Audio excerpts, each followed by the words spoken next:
I didn't know there was much IBD in my family until I had it. I'm an Ashkenazi Jew. It runs in our lineage in general. So once I developed colitis, like, oh yeah, guess what? That kind of runs in our family.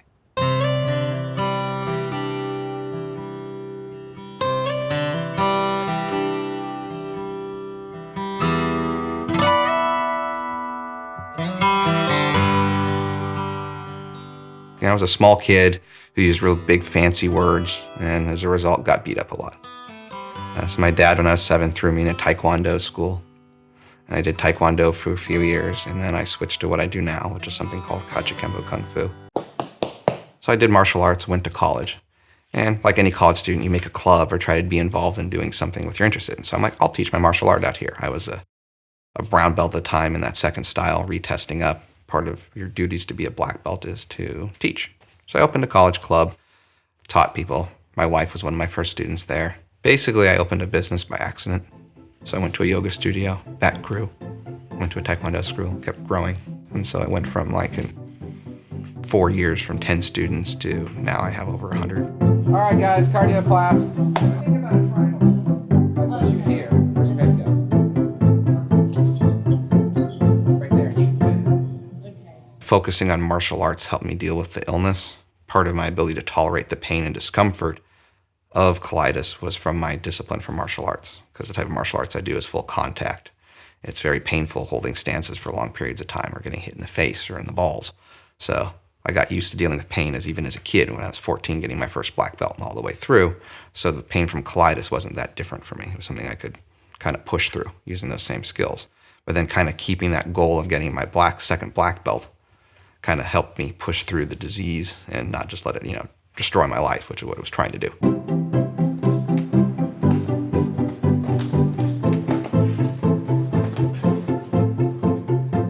So I got my black belt while on prednisone with colitis, running to the restroom every half hour during the test because I was bleeding rectally.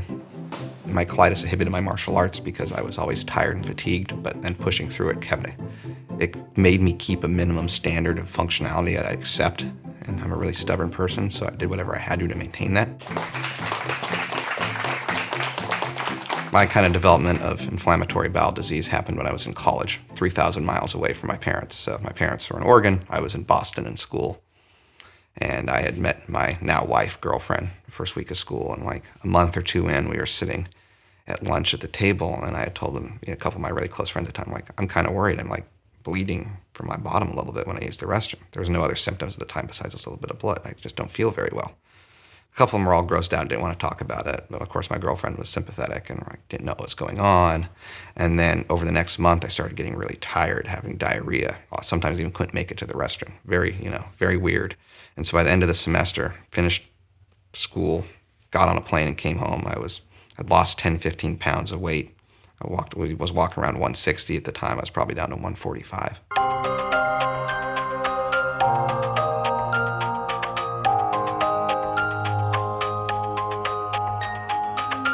Just feeling terrible. They sent me to my pediatrician at the time because I hadn't switched to an adult doctor yet, just being 19. He had no idea what was going on with me. He sent me to a proctologist. They thought I had hemorrhoids, which I did because I had so many bowel movements. He rubber banded my hemorrhoids, which hurt. Didn't treat me at all anywhere else. Went back to college after my winter break in January, and I was getting worse and worse. Lost another 10 pounds of muscle and weight in general. So I was walking around at 135 like a skeleton. Finally went to a GI, a gastroenterologist that was local. Diagnosed me with colitis in about 6 seconds. I can drink alcohol a little bit, like I can have a beer a week, but any more than that, it makes my gut upset. So I'm like probably one of the only college people who've been to college I know that's never been drunk, ever, at all. So I didn't party in college. I did class. I worked in a lab 20 to 30 hours a week. Later on, I did my club activities, taught my martial arts, did that type of thing, and basically lived like an adult since I was 19 with this disease. It kind of kicked out a lot of the college fun stuff. I was going to go to China over the summer and do a study of acupuncture and traditional Chinese medicine as part of my interest in that. My freshman summer couldn't go because I was sick on prednisone with colitis and couldn't risk getting a foodborne or a GI illness from the unclean water there. I'm never probably able to travel to China now because of that, which stinks because I do Kung Fu and I want to go to China and study it there and do that, but I can't. So yeah, basically it turned me from being a teenager who thought they were immortal and could do whatever they wanted to being an adult in about a week. You know, nothing like getting a colonoscopy when you're 19 to really kind of change your perspective of life. And so it kind of made me grow up really quick and be basically an adult living with a chronic illness since I was a teenager. And it's much simpler to randomize people. Right, so there's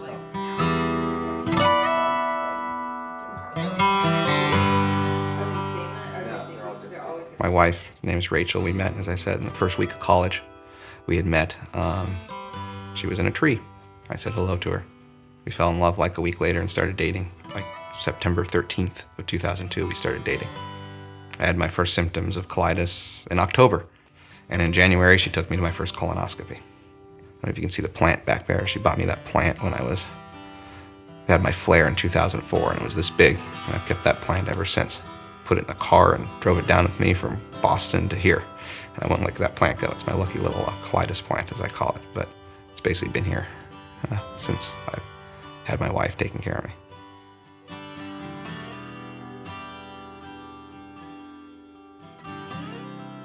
Rachel, she's one of those people that helps anyone, which was great, especially since I'd only known her for a few months. And she kind of really took care of me. I also then became a raving jerk on the prednisone because I love that prednisone-induced mania and anger and all of that fun stuff, and they never told her that was why I was a jerk. So she almost broke up with me in May of my freshman year when we went home for the summer, and then I was off the prednisone and back to my old self by the fall. But you know, basically, she was anything you could ever help for. She was kind of scared and nervous for me, didn't really know what was going on. But neither did I, and we just knew I had to go to a doctor and do whatever they said. And then she took care of me as far as brought me food in my room once in a while or drove me to the doctor a lot mostly, because after a colonoscopy, you're really not, you can't walk around, right? You know, you're kind of sedated and everything. So there was a lot of that. My symptoms of colitis, my colitis is mostly fairly left-sided. So people with ulcerative colitis, the disease starts at the anus and then goes up a certain amount through their colon. At its worst, when I was first diagnosed, it was all the way over to my hepatic flexure, that side. And then probably even by the time I came to UNC, it was to this side, so less on some therapy. And it's been slowly decreasing.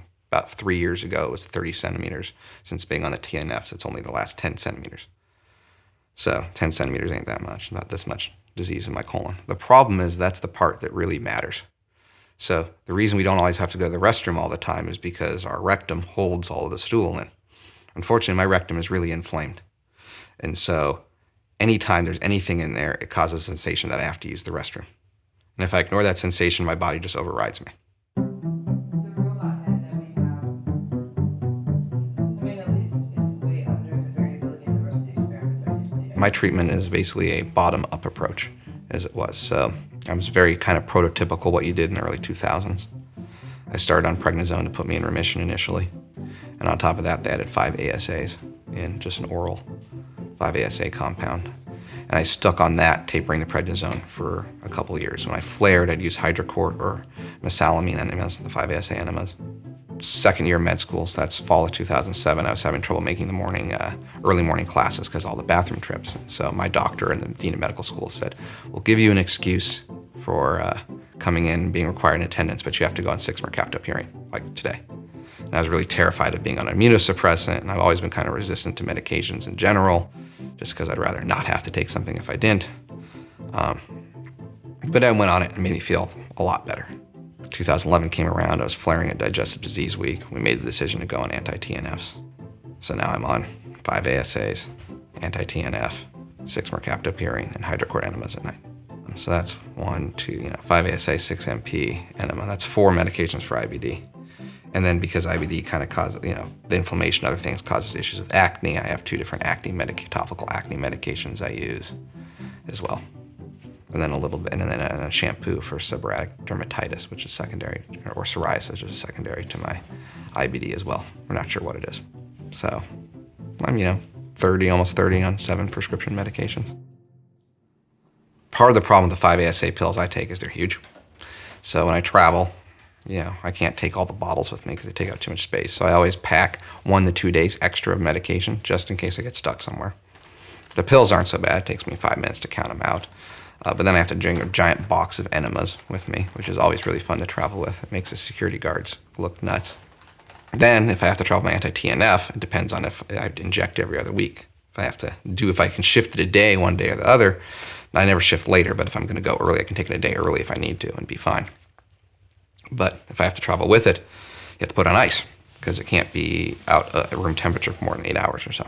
So I have to bring a little cooler and an ice bag and all that, and it's a pain.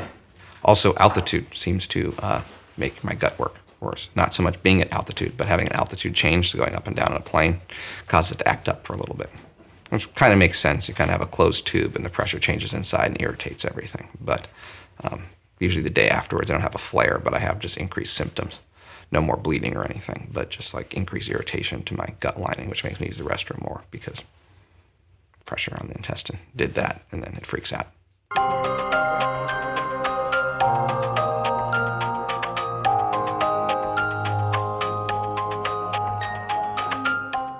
The big risks that I have, the biggest one's probably colon cancer. So my lifetime risk every 10 years goes up a certain amount. I forget the number, but my lifetime risk of developing colon cancer is about 50%. It's actually higher because my grandfather had colon cancer. The other one, and the one that scares my wife the most that we don't talk about, is primary sclerosing cholangitis. Because I was diagnosed with ulcerative colitis at some point in my life, I have a 5% chance in my life of developing primary sclerosing cholangitis, or PSC, which basically means there could be an autoimmune reaction in my biliary tree of my liver, which will then cause my liver to die. And if I don't get a new liver, I die. Since liver transplants are fairly rare, to get the good one, I have a good chance of dying from that if I get it. I have a 5% chance of having it. It matters not at all if I have my colon in or out, or I'm on treatment or not. I just get a 5% chance of liver death, which sucks.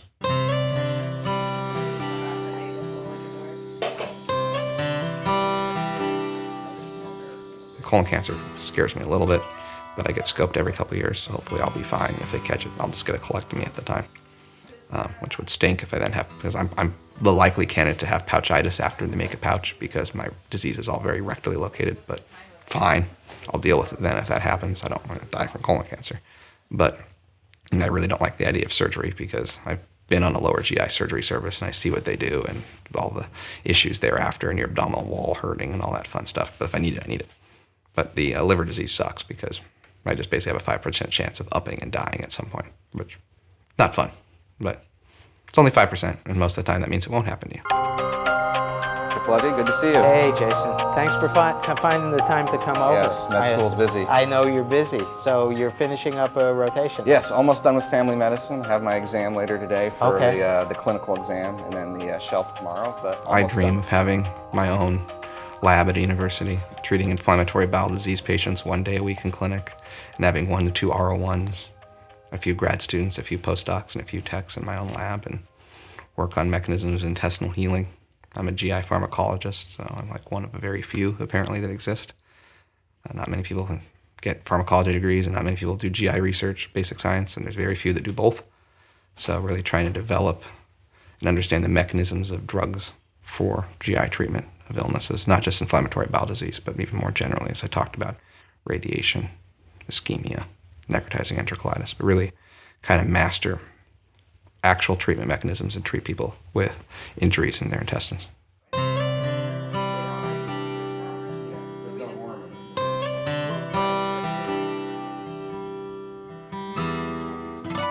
Yes, my wife and she's pregnant. It was very much planned for this time in our life. So she's 5 months along, and we're due in October with a little boy. His name will be Logan.